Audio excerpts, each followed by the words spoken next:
Welcome back, everyone. This is going to be a lesson about systems of linear equations in several variables. So the last lesson that we had, we looked at systems of linear equations, but we only had two variables and two equations. The variables were x and y. And in this section, the variables will be x, y, and z. So we'll look at what happens when there's three variables, and it means the problems are a bit bigger, and we need to talk about how to solve them. All right, so let's get started. So let's start by talking about the types of equations that we're seeing in these lessons. In the previous lesson, the equations that we saw were typically in a form that looked something like this. Something times x plus something times y equals something, where a, b, and c are constants. And we know that this could be rearranged if we want into, y equals mx plus b. So this is a line made up of points x comma y, right?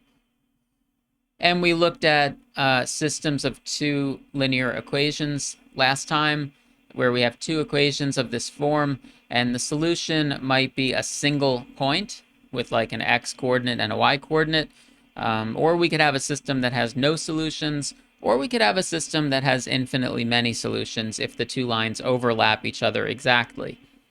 Well, in this lesson, we're going to look at equations that are in a form like this, where A, B, C, and D are all constants, X, Y, and Z are all variables. But what kind of shape is this, though? Is this a line? Is this something else? Well, we're working in three dimensions now. We have points that are going to have an X coordinate, a Y coordinate, and a Z coordinate. And this, it turns out, is a plane made up of points x comma y comma z. So any kind of picture that I attempt to draw is going to have to be a three-dimensional picture. But we know what a plane looks like, right? It's like a flat piece of paper. You've got the xy coordinate plane that we typically work with, but if we're in three dimensions, we can imagine sort of flat planes just extending in all directions.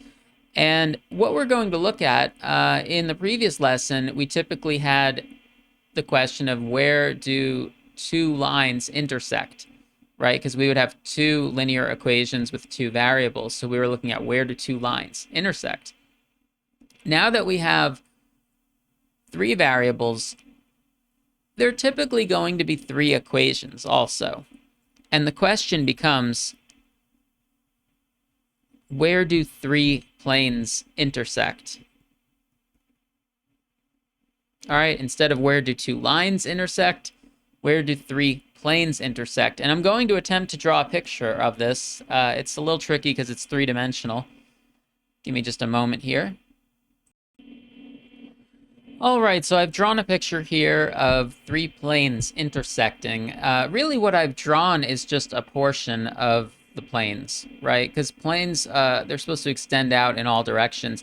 But, typically when we draw straight lines, we only draw a portion of the line, and then we put arrows on the end to indicate that it keeps going. So with planes, we typically just draw a portion of the plane, and we understand that it keeps going in all directions. So we've got this sort of flat plane here that's just white, and then we have a blue one that I've shaded in that intersects with the first one, and then we have a yellow one that also intersects with the other two. And it looks like these intersect right here in the center at one point, if you can see this three-dimensionally. It turns out that just like in the previous lesson, there are going to be three cases. And I'm not going to draw all three of them, but the three cases are there could be one solution. By the way, a solution is of the form x comma y comma z. We need all three coordinates. There's some point in three-dimensional space where these intersect. It might be the origin, or it might be somewhere else. You could have no solutions. You could have three planes that never intersect each other. Or you could have infinitely many solutions. And those are the three possibilities. You'll never have like exactly two solutions. It'll either be 1, 0, or infinitely many. Now, let's talk about solving these with algebra. And what do these systems look like? Like, let's actually see one. So I want to start by showing you systems that are in a nice form. And this is going to be called triangular form. And these will be the first ones we look at because these are going to be ones that we can solve right away. So suppose we had the equation 2x plus y plus 3z equals 10. The equation 3y minus z equals 7. And the equation z equals 2. Now, you know, when we have a system of equations, we want them all to be true at the same time, and we often put the little bracket to the left of the whole thing to indicate that it's grouped together. And yeah, 3 equations, 3 variables. The reason why this is called triangular form is because you notice that when I wrote these equations, I kind of wrote them in a nice orderly manner where the y's are on top of each other, the z's are all on top of each other, lined up vertically, and the equal signs are all lined up vertically, and the right-hand sides are all kind of lined up in a column. So it's nice in this section to write things like that, because when I write the system like this, I see that we get this sort of triangular shape.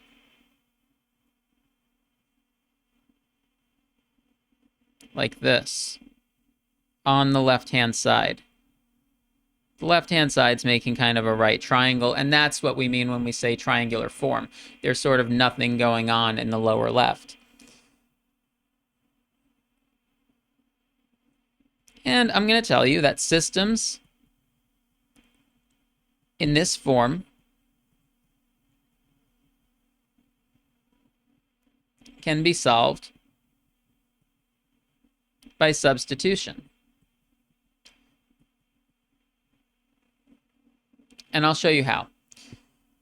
First of all, if I'm trying to solve this, I'm trying to find all the x, y, and z that solve this. It might be one specific point, or it might be something else. But I can tell that the third equation is giving us z. Like, it just says z equals 2.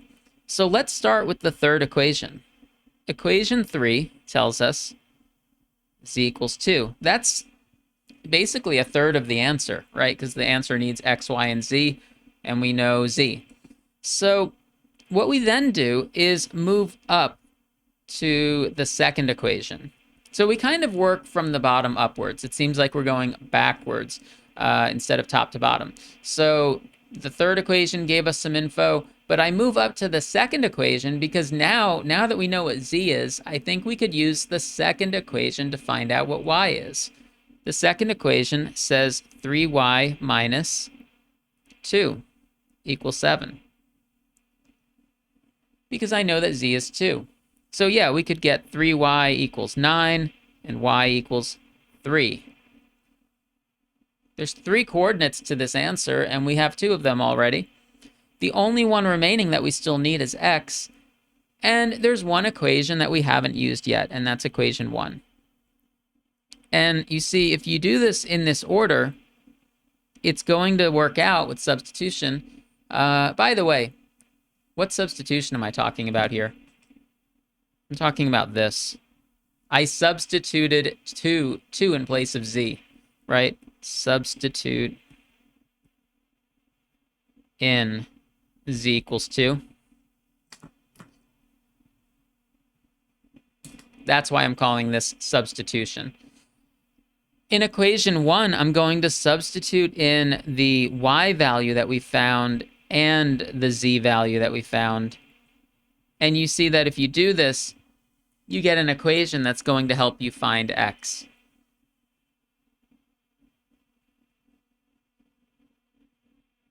this as 2x plus 3 plus 6 is 9. So 2x plus 9 equals 10.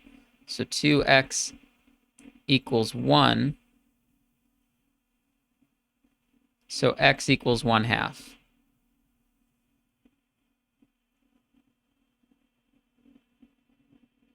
And what remains is we need to actually write the solution. So we found all the pieces of it. Let's move this up here, and I'm going to say solution. I'll show you two different ways to write it. One way is we could write it as a point x comma y comma z. So we could write it as parentheses 1/2 comma 3 comma 2. It is that specific point in three-dimensional space. That could be thought of as a point of intersection of these three planes.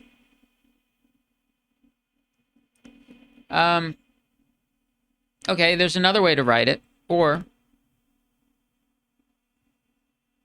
you could just list x equals 1/2, y equals 3, z equals 2. If you decide to list them, just make sure you indicate which one is which one, and you should list them in the order x, y, z. Even though we found them in backwards order, we found them, first we found z, then we found y, then we found x. When you write your final answer, you should put them x, y, z in either one of these forms. Now, you might get some homework problems that specifically tell you they want one form or the other, and in that case, you should write it in the correct form. But if a problem doesn't tell you what form it wants, if it just says solve the system, then either one of these is good.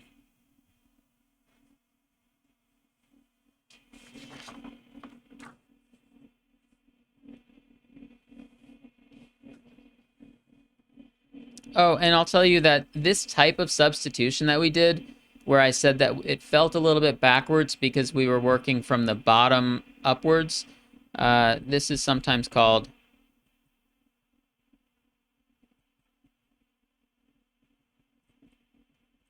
back substitution. Back substitution.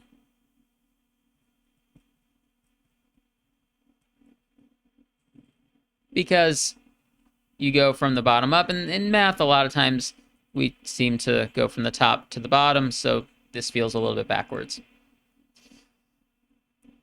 Now, that helps us if a system is already in triangular form, then we can do that type of substitution, and we got the answer. And then, naturally, the question is, well, what if a system is not in that form?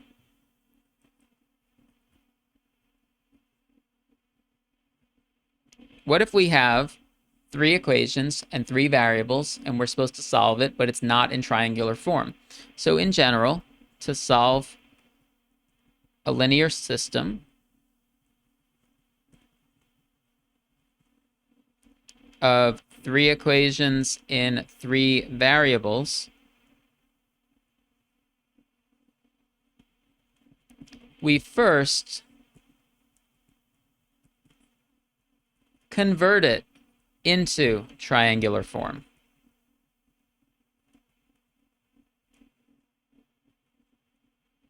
All right, so we need to talk about how exactly do we do that. That's going to be where most of the work is for these problems. If we could somehow convert a system into triangular form, then we could solve it like the above example. Triangular form seems really convenient because, like in this example, the third equation just immediately gave us the z coordinate. So we kind of got part of the answer right away. So let's talk about how do we get it into this form. We do this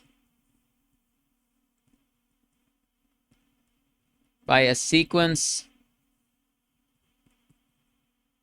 of the following steps.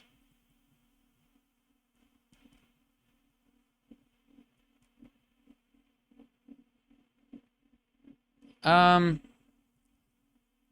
say in any order. We'll talk about the order in a second. but let me tell you what the steps are that we're allowed to do. There are 3 types of steps that we're allowed to do. All right, so imagine we have a system, 3 equations, 3 variables. One thing that we can do is adding a non-zero multiple of one equation to another. All right, we can add a multiple of an equation to another equation. We do it with the left-hand side and the right-hand side. That's an algebra step that's going to help us rewrite the system in a nicer form. It might get it to be triangular form right away, or we might need some of these other steps. Another step is multiplying an equation by a non-zero constant.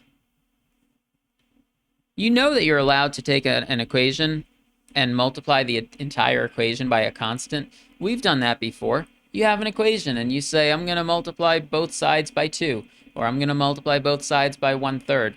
That's all I'm saying right here. Pick one of the equations and multiply it by a constant if it's going to help simplify things. And there's one other step that we're allowed to do, and that is interchanging the positions of equations.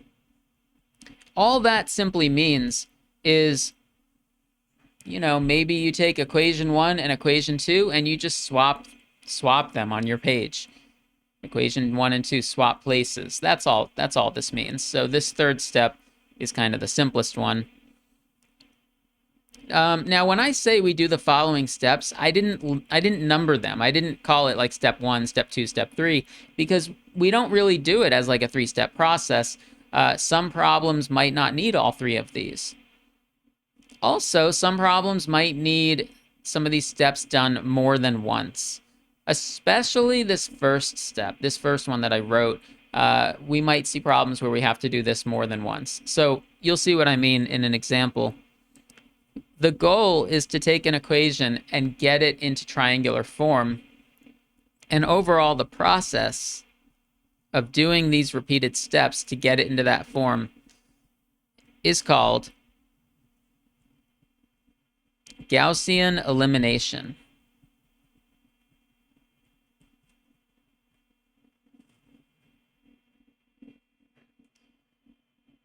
All right, you know that last time in the previous lesson, we talked a little bit about something called the elimination method.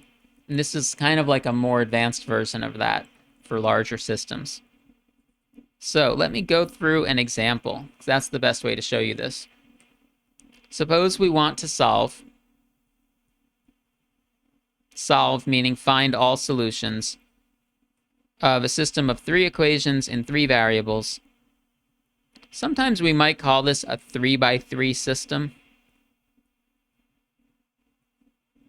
3x3 meaning 3 equations, 3 variables.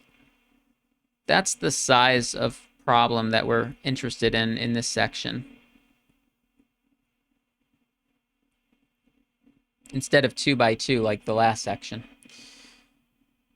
So I'm going to say this is not in triangular form, and I want to do this process called Gaussian elimination, where I'm going to apply those steps that I listed above. Keeping in mind, what is our goal? Our goal is to get into triangular form, because if we get into triangular form, then we can do back substitution to get the answer. So right now, it's hard to tell what would the answer be. So let me show you what we do when we do one of these steps. We usually draw an arrow, and we pick one of these steps. Now, what do we pick? What do we pick? We pick a step that looks like it's going to help get this to be closer to triangular form. Now, to be triangular form, we basically want to get rid of the entries that are in the lower left. Like this 2x, I want that to be gone. The 3x, I want that to be gone. And the 7y, I want that to be gone. Really, when I say I want them out of here, I really want them to become zeros, right? If those 3 entries were not here, or if they were zeros, then the system would be in triangular form.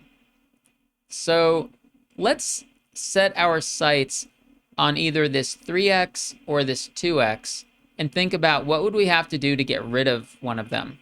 I'm going to actually try to get rid of this 3x first. Can I get rid of that 3x by swapping the places of equations? No, not really. I mean, I can't get it to be a 0 by just rearranging the equations. So that third thing, that's not going to help right now. Can I get rid of the 3x by multiplying that equation by a non-zero constant? No. I mean, if I multiply this equation by 1/3, that doesn't really help. We still have something here. So we're going to look to this first thing. This one is kind of the most important one. You could kind of highlight it in your notes if you want. Adding a non-zero multiple of one equation to another. There is a way to do this that will turn that 3x into a 0. And what I'm going to do is I'm going to add -3 times equation 1 to equation 2. That's me adding, I should have made this arrow longer. That's me adding a multiple of one equation to another one. And it's going to change equation 2. It's not actually changing equation 1, so I'm just going to write equation 1. It's not changing equation 3 either, so I'm just going to write equation 3. We should write all of the equations at every step of the way so that we don't lose any of them. Equation 2 is the one we're changing. Now, when I add -3 times equation 1 to equation 2, I do this to all of the terms. So I say basically -3 times x gets added to 3x. That gets me a 0 in this position. That's why I chose -3. It's a 0 in this position, so I'm not even going to write it. Because, 0 plus the rest of the stuff, you usually don't even write 0 plus. So, what happens to the other terms, though? You have to do it to all of the terms of the equation. So we did that, we got rid of the 3x, but we also do it to these. So -3 times 2y is -6y. That gets added to 8y to become 2y. So the 8y became 2y. Because -6y was added to it.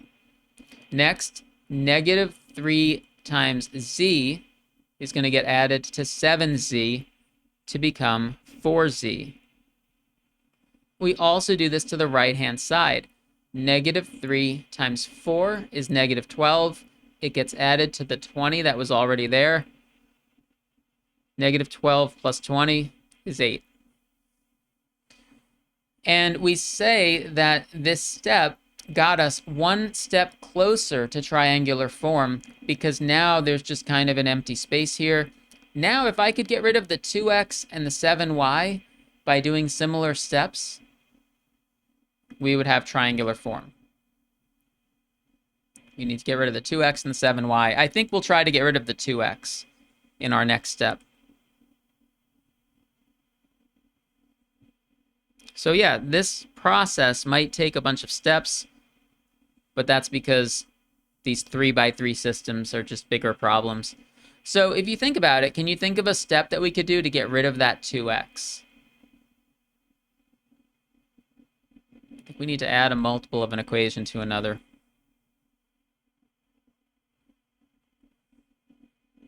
Well, how about this? I'm going to add something to equation 3. What would I have to add to equation 3 in order to get that 2x to be gone? How about -2 times equation 1?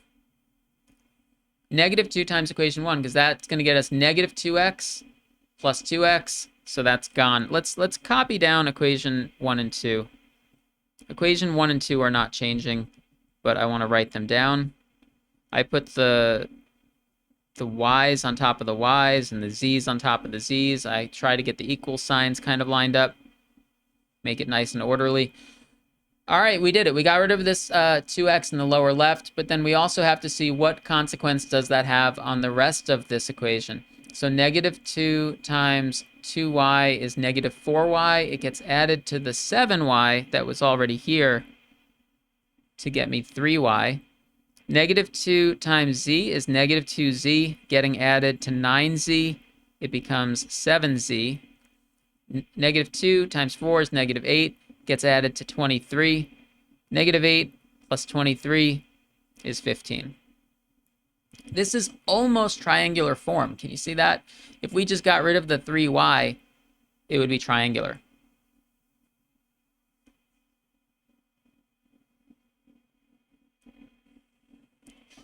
So, thinking about how to get rid of the 3y, I don't think we can use a multiple of equation 1 anymore.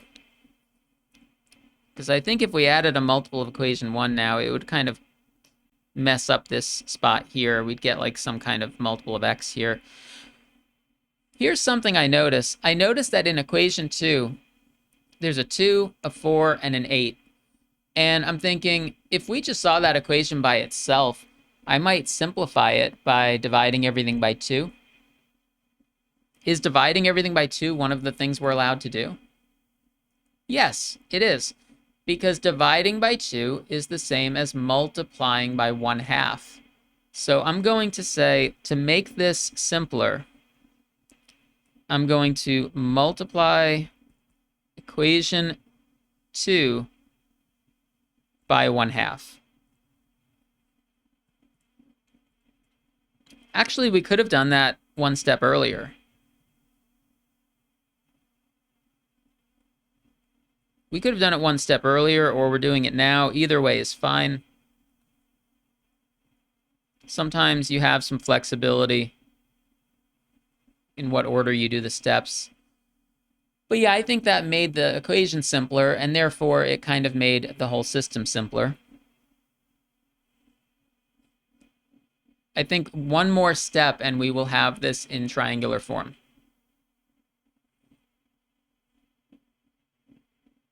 Triangular form means I want to get rid of that 3y. Remember the triangular form picture I drew earlier with the triangle? So yeah, if that 3y was gone, this would be a nice shape. So how about we add a multiple of row 2 to row 3? Because there's a single y here. And I can use that. I can add a multiple of that to this to knock it out. So let's add... I think it's a good habit to sort of label what you're doing on the steps. So yeah, these arrows and like what I'm writing here, it's typically how I'll do it. You could abbreviate it differently from me if you want. That's fine. All right, I'm going to add negative 3 times equation 2. That's what I'm adding, but I'm adding it to equation 3. So equation 3 is the only one that is actually changing here. So we'll copy equations 1 and 2. All right, what are we doing? We're getting rid of the 3y. Oh, but first, just check that it's not changing anything in this column. Yeah, you know, we add negative 3 times equation 2. Equation 2 didn't have anything over here, so there's nothing that's getting added over here. So that empty spot stays empty, or the 0 stays 0. So we got rid of the 3y. Negative 3 times 2z is negative 6z, getting added to the 7z that was already there. Negative 6 plus 7 just gets me 1z. And then negative 3 times 4 is negative 12. It gets added to 15 to become 3.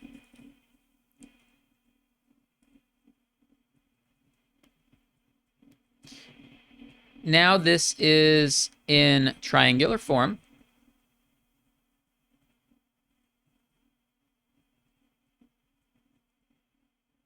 And we can use substitution.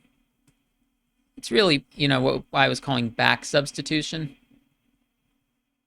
to finish solving.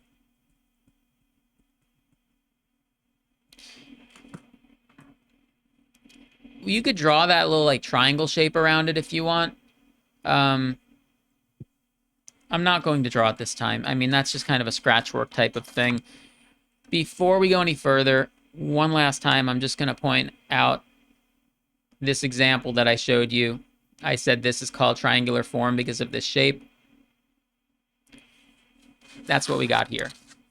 Good. So this process that we did, I said, is called Gaussian elimination. It's named after this mathematician named Gauss. It's spelled this way, but it's pronounced Gauss. Gaussian elimination. We need to finish. We need to do the substitution. I can already see what z is. Yeah, so equation 3 is telling me that z equals 3. That's going to be part of my answer.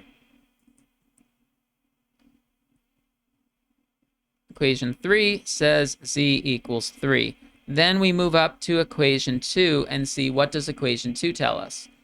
Well, we substitute in 3 for z. And now we could solve for y. This tells me that y equals -2.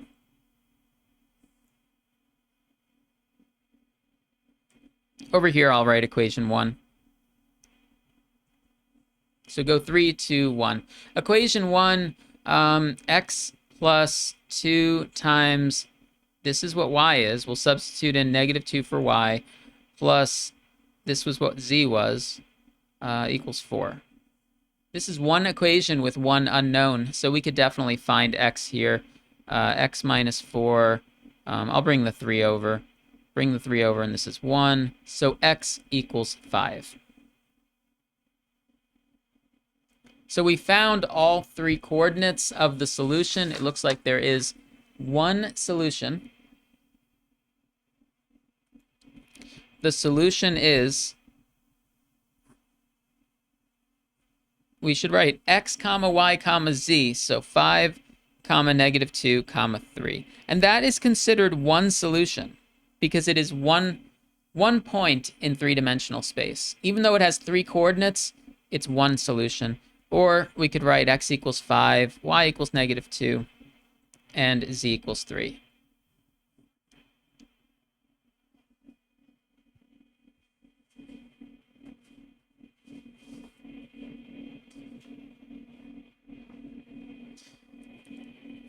All right, so I tried to kind of go a little slow through that problem. I'd like to do another one next, and we'll do the next one a little bit quicker.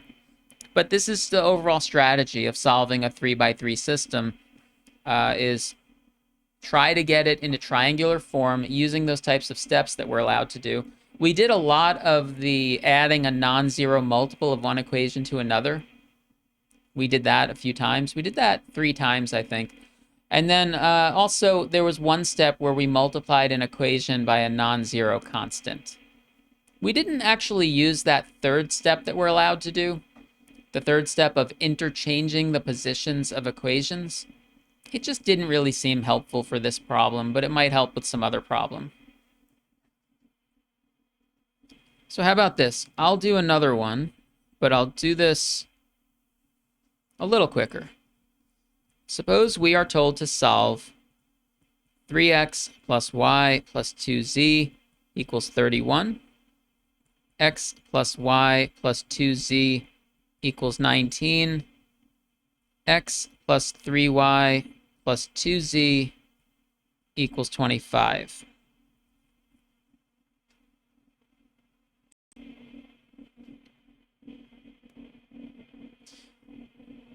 So I know that in order to get triangular form, there's a few things here that we'd like to sort of knock out and turn them into zeros or empty spaces, and we have some choices about like which thing do we want to try to get rid of first.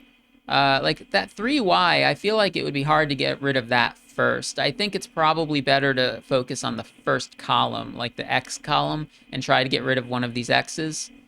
So what I decided to do, and you might decide to do different steps. I mean, it's just like other algebra problems where you might do this, you might do valid algebra in a different way from someone else, and still get the same answer. I'm going to do -1 times equation 2 added to equation 3. So I'm not changing equation 1. I'm not changing equation 2. I am changing equation 3. I added -1 times equation 2. So -1 times x plus x is 0. That's why I did that. We get a 0 in this spot. -1 times y getting added to 3y is 2y. And then -1 times 2z is -2z. That gets added to the 2z that was already here. -2z plus 2z is 0. So there's kind of a plus 0 over here, but I'm just going to leave it as empty space because we don't have to write plus 0. And then -19 plus 25 is 6. Can you see? I can tell already what y is going to be. I can tell y is 3. But let's keep going because we don't know what the rest of it is. Let's try to get this fully into triangular form. So, you know, I said a minute ago that I think we should try to get rid of some of these x's. By the way, when I say things like get rid of, I guess this is why it's called elimination. It's like we're eliminating some of the x's. Okay, I want to eliminate either the 3x or the x. Well, is it okay to like eliminate the 3x? If I got that to be a 0, is that okay? Yeah, that's okay, because we can always interchange the order of the rows later. So that's what I decided to do. I decided I'm going to add -3 times equation 2 to equation 1. I think in the previous problem, we didn't change equation 1. Throughout the entire problem, equation 1 stayed the same. This time, I'm actually changing it. I'm getting a 0 up here. And then what happens to the rest of the pieces? I get -2y minus 4z equals -26. Equation 2 stays the same. Notice I'm trying to keep the x's on top of x's and y's on top of y's. Equal signs are all lined up. You know, doesn't have to be perfect, but try to keep it somewhat orderly. I mean, that's one of the ways we'll be able to tell when we have it in triangular form.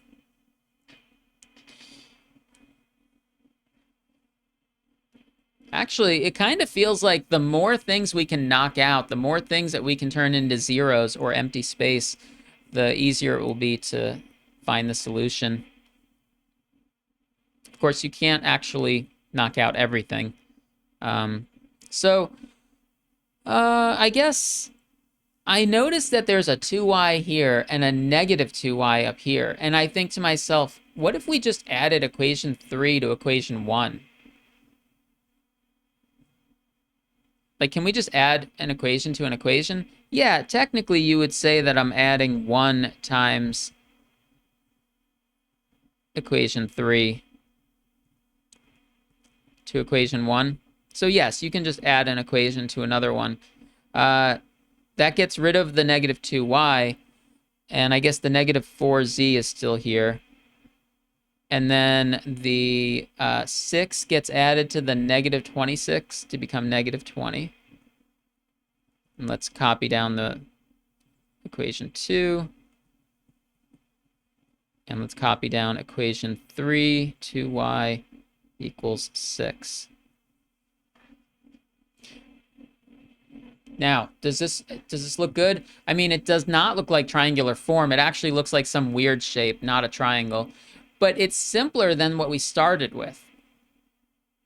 That's kind of the important thing. This does look simpler. Actually, from this, I can kind of tell what y is, and I can kind of tell what z is. Right? But check this out. Watch this. Interchange equations. We didn't use that step in the previous problem, but I'm going to use it here. That basically says take the equations and swap the order that they're written in. So I'm going to take equation 2 and I'm going to make it my new equation 1. So I'm swapping equation 2 to be up there. I'm going to actually rearrange to have 2y equals 6 become the second equation, and then that leaves us with negative 4z equals negative 20 being the third equation. We're allowed to do that. You just take the equations and change the order that they're written in. That's all it is. But the nice thing about interchanging them to be into this order is that I see this is in triangular form. This is what I was going for the whole time.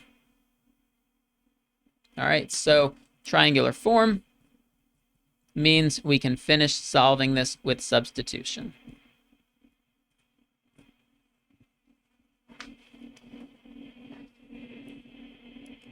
It's back substitution, so we start with the bottom equation and work our way up. Equation 3 tells me negative 4z equals negative 20, which, divide both sides by negative 4, you get z equals 5. Then you move up to equation 2. Equation 2 says 2y equals 6, so from that I can see that y equals 3. And then we move up to equation 1. Equation 1, where we're substituting in the y value we found and the z value that we found. So x plus 3 plus 10. The 10 came from 2 times 5. That's supposed to equal 19. So 19 minus 13 is 6. But don't just leave it like this. You should actually write your solution in the correct order. We found the solution 6, 3, 5. Or x equals 6, y equals 3, z equals 5.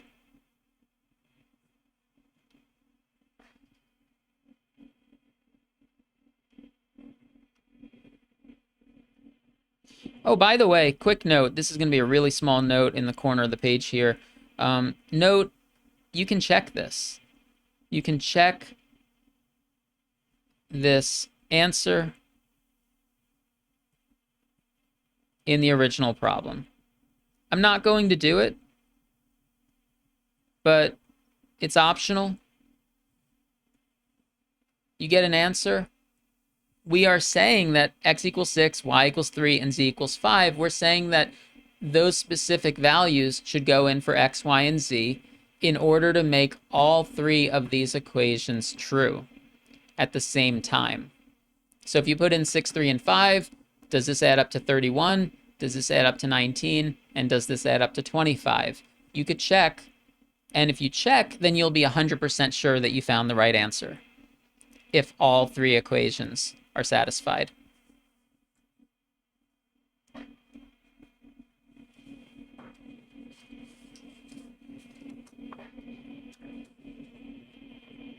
All right, I want to give you a problem like this. Just try. I want you to try it out. And you should show work, and you should use the kind of method that we've just talked about. So I'll give you a problem that's about that same size. Probably going to take about that same number of steps. I would like you to solve x plus 2y plus 3z equals 9, 2x minus y plus z equals 8, 3x minus z equals 3. So I'd like you to pause the video and spend a few minutes working on this.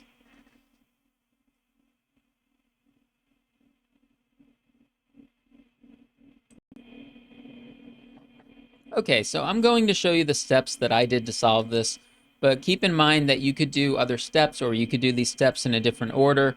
The important thing is we arrive at the same solution. And of course, like I said a minute ago, you could always check your answer, check your solution in the original problem to know if it's right or not. So what I decided to do first was I added -2 times equation 1 to equation 2, because I saw that that would get rid of the 2x. That got me to x plus 2y plus 3z equals 9. And then equation 2 became negative 5y minus 5z equals minus 10. And equation 3 hasn't changed, so we'll just copy that down.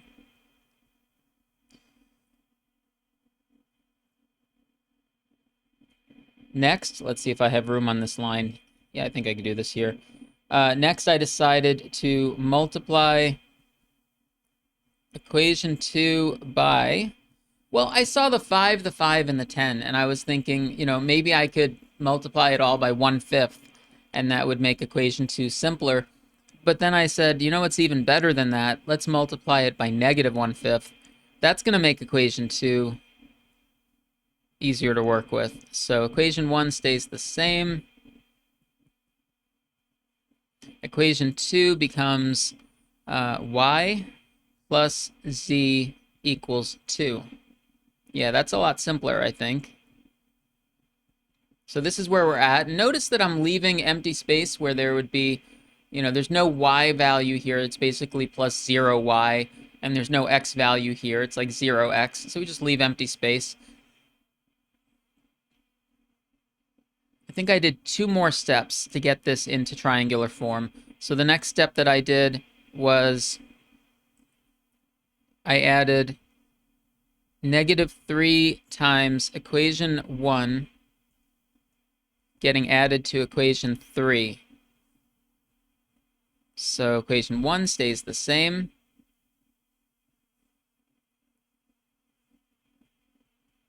Equation 2 stays the same. Equation 3 became negative 6y minus 10z equals negative 24. And then I wanted to get rid of the negative 6y, so I added 6 times equation 2 to equation 3. So equation 1, I guess equation 1 didn't change throughout this entire problem. We've seen that sometimes it works out that way, sometimes it doesn't. Oops, I wrote an x. I need that to be a y. Let's fix that.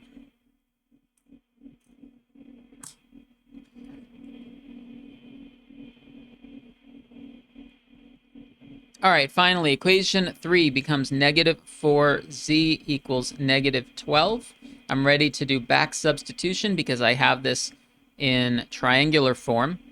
So equation 3, negative 4z equals negative 12. That tells me that z equals 3. Then I move up to equation 2. Equation 2, when we substitute in z equals 3, it says y plus 3 equals 2. So y must equal negative 1. And then I move up to equation 1, substituting in the things that we have found so far. I get this. I noticed that 3 times 3 is 9, and there's a 9 on the right-hand side. So really, this is like x minus 2 equals 0. So x equals 2. And my solution, you don't have to write the solution in both forms. Like I said, if a problem just says to solve it and it doesn't tell you which form to write it in, then either form is fine. So I'm just going to write the solution in this form. And that's my answer.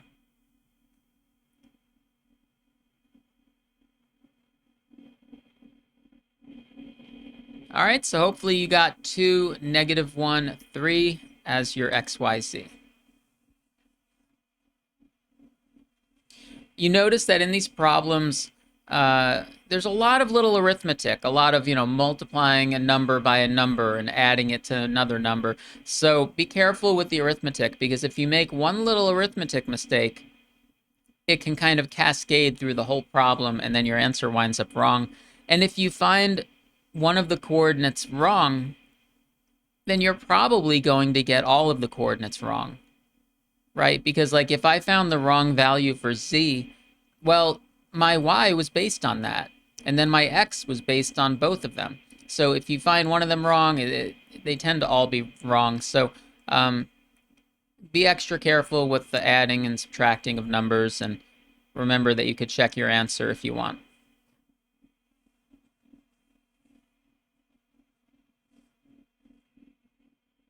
Now we have one more thing to talk about, and that is, I want to talk a little bit about the case with infinitely many solutions. Now, I know in the previous lesson we talked about how there's 3 cases, and we did examples of each. There could be no solutions. Same thing here, there could be a problem with no solutions. But I want to talk about the case with infinitely many because we need to talk about how do we write the solutions once we figure out that there's infinitely many. So I'll show you an example, and I'll do this one for us.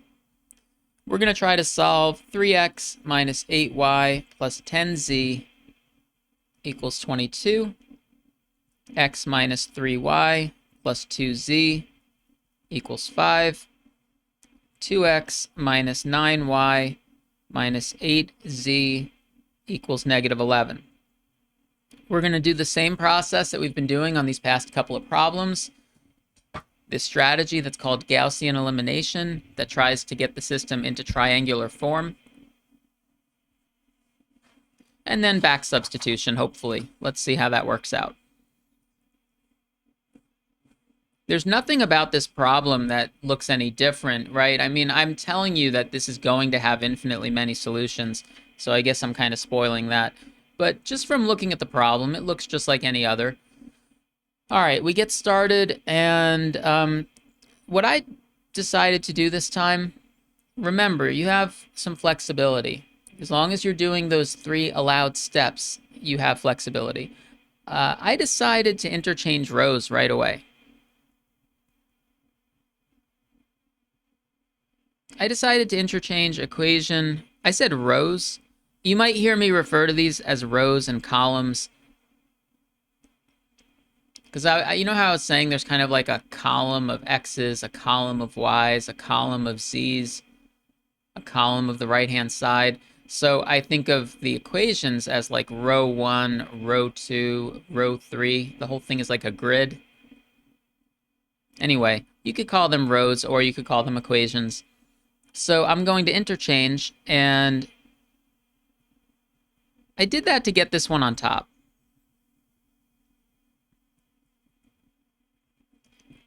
Because thinking about it, it seems like having just a coefficient of 1 in front of x,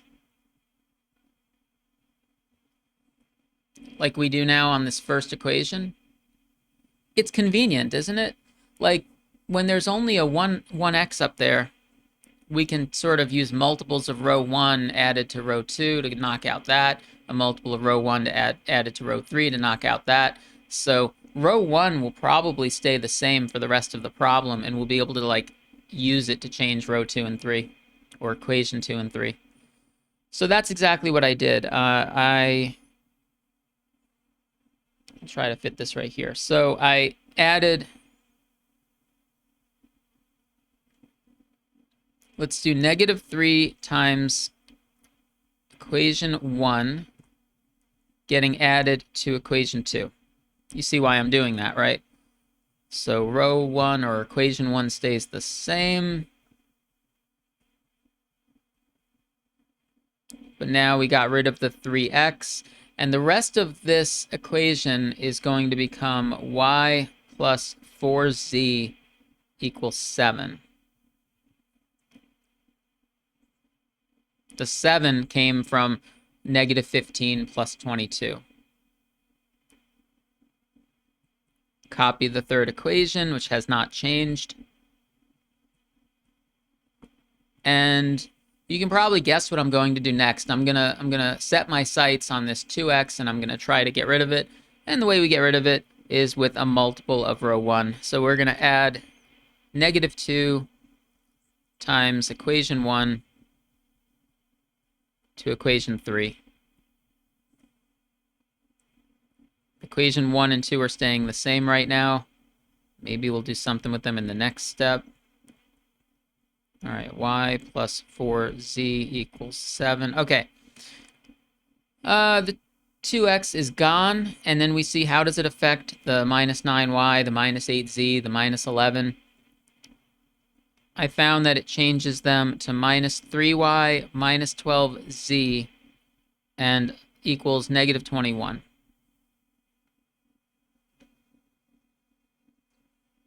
This is almost triangular form. There's just one thing that we need to get rid of, the negative 3y. If we can get rid of that negative 3y, then the left-hand side will make that nice right triangle that we want. So I think to get rid of that negative 3y, I could add 3 times equation 2 getting added to equation 3. That's going to get rid of that, right? So add 3 times equation 2 to equation 3. I'm doing that to get rid of the minus 3y.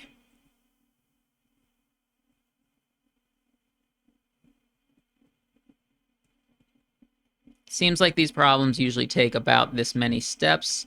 I think it's going to be triangular form after this step. All right, so we get a 0 here like we wanted. And then we see how does it affect the other terms. Well, positive 3 times 4z is 12z. 12z is getting added to the negative 12z that was already here. Well, that's 0. So that means we get a 0 here also. The entire left-hand side is 0, in fact. Now, we didn't expect that necessarily. I mean, we were trying to eliminate the minus 3y, but as kind of a consequence of the step we did, it also eliminated the minus 12z. Well, that's what wound up happening, so I'm just going to put a 0 here. On the right-hand side, 3 times 7 is 21. It's getting added to negative 21. 21 plus negative 21 is 0. So look what we get. We get 0 equals 0. We saw something like that happen in the previous section also. A 0 equals 0. Remember, 0 equals 0 is always true. Now, when I say it's always true, I mean like no matter what x, y, and z we put in. So typically in this lesson, we would get to this point. This is triangular form. It's still technically called triangular form, even though that's a 0. And usually now we would use back substitution, and we would start with equation 3, right? We would say equation 3. Equation 3 is the one where we expect to find out what z is. Every example that we've done in this video, equation 3 always tells us what z is. But now it's just telling me 0 equals 0. So this means that z can be any real number.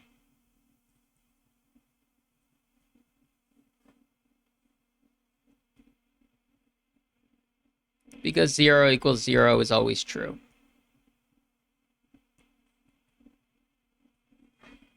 If you got to something that was false, like 0 equals 1, that would indicate that the problem has no solutions. And you would write no solutions and put a box around it, or you would say does not exist. You know, I would probably say no solutions. But yeah, this always is true, so z can be any real number. So what we're going to do is we're going to say z equals t, where t is any real number. So we introduce this letter t, which is technically called a parameter, and then we continue. Continue with our back substitution. We move up to equation 2. We keep going. This time we don't have a specific number to put in place of it says 4z, so I'm just going to say 4t. This is where we usually solve for y. I'm still going to solve for y, but I get 7 minus 4t. That's the best we can do.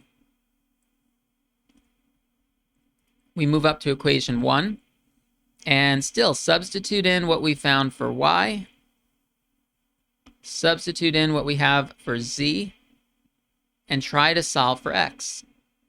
we're really going to get x in terms of t. So let's see, x minus 21 plus 12t plus 2t equals 5.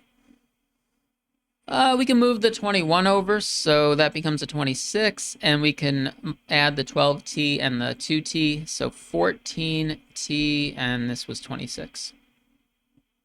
So I get x equals 26 minus 14t. What we've done, if you look at, I'm just going to underline them for right now. We found z, y, and x, but we found them all in terms of t. And it turns out that for this type of problem, that's the best we can do. There's not one specific solution that we can say. There's infinitely many. So the solutions are x equals 26 minus 14t, y equals 7 minus 4t, and z equals t, where t is any real number.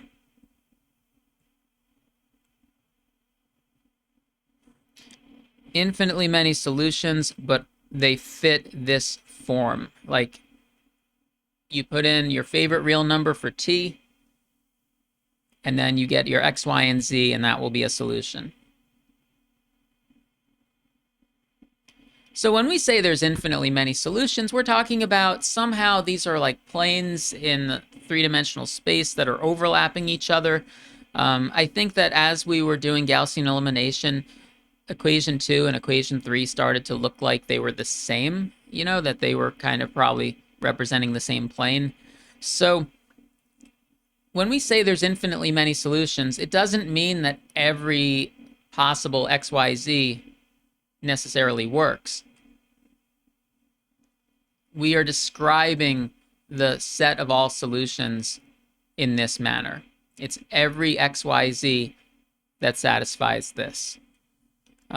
Or you could also write this as 26 minus 14t, comma 7 minus 4t, comma t, if you still want to think of it in terms of coordinates.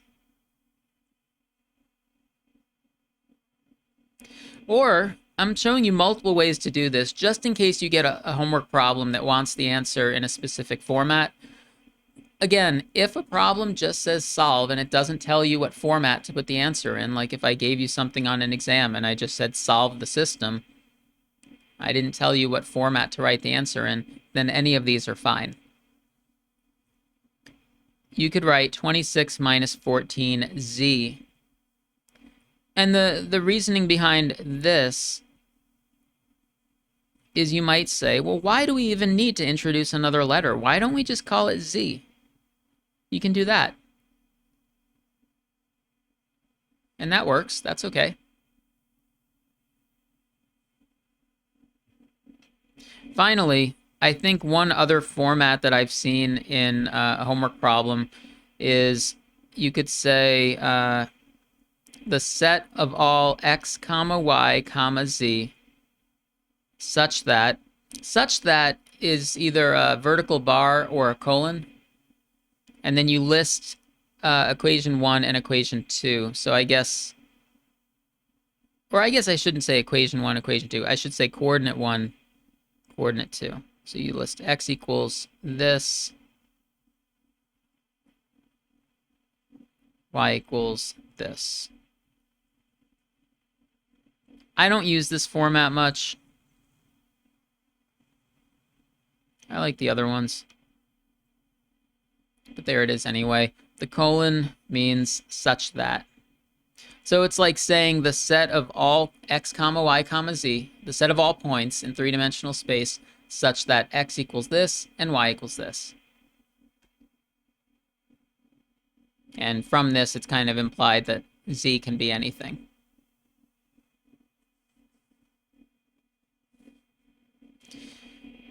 So we've seen a few examples today, and we did this one that has infinitely many solutions. So we've covered everything that I wanted to. I think we'll wrap things up here.